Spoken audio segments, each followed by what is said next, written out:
Joining us right now to talk more about inflation and the economy is Tiffany Wilding. She is the North American economist at PIMCO. Good morning to you. I want to know, if you are the Fed, if you're Jay Powell and you just looked at those numbers, what you're thinking. Yeah, well, thanks for having me first. I don't think that this number really changes the narrative because if you dig into it a little bit, what you saw was, as you guys alluded to, used car inflation continued to be quite firm. I think it was up 7.3% month over month. This is a huge increase. That was after 10% last month.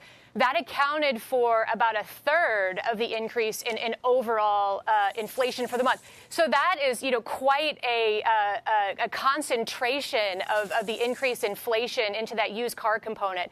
And as we know, there's some idiosyncratic issues that are going on in the used car market. Auto supply has been constrained by the lack of semiconductor chips. But in addition to that, we know that rental car companies, which reduced their fleets last year as a result of the pandemic, are really racing to try to build those fleets up ahead of the summer driving season this year.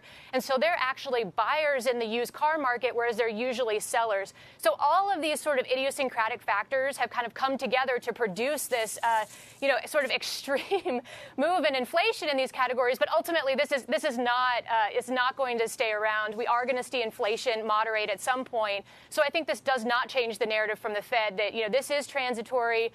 And ultimately, they will look through it and continue to be patient. And you think this is confirmatory that it's all transitory? Confirmatory that sounds a little ridiculous, but that's your take on this. And the reason I ask is, and I guess we haven't seen it in some of the numbers, but there is a view that as you look at some of the wage growth across the country, that a lot of that is going to turn out to be permanent. Yeah, so I think that is the big thing, to understand how broad-based these price pressures are, or how broad-based the wage pressures are. And as I mentioned, within the CPI, it does look like at least the extreme moves are concentrated in used cars. They're not more broader-based.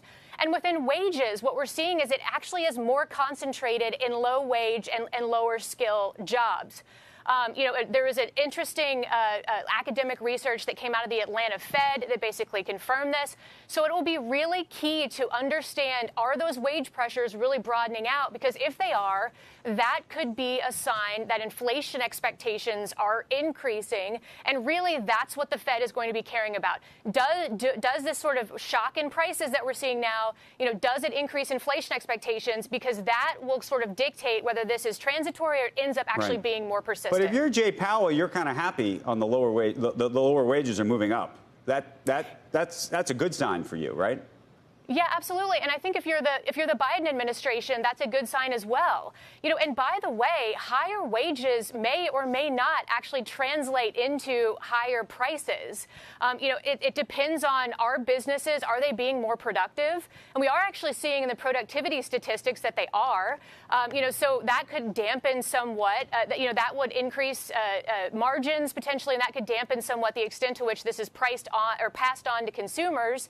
And the other thing is that's been a big deal is that labor's share of broader economic income, right? Labor's share of income has declined secularly over the last, call it 30 to 40 years. And the Biden administration certainly wants to try to reduce those trends toward labor share declines, increase them.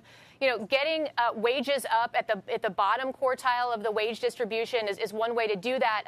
Ultimately, I think that is a good thing. Shepard Smith here. Thanks for watching CNBC on YouTube.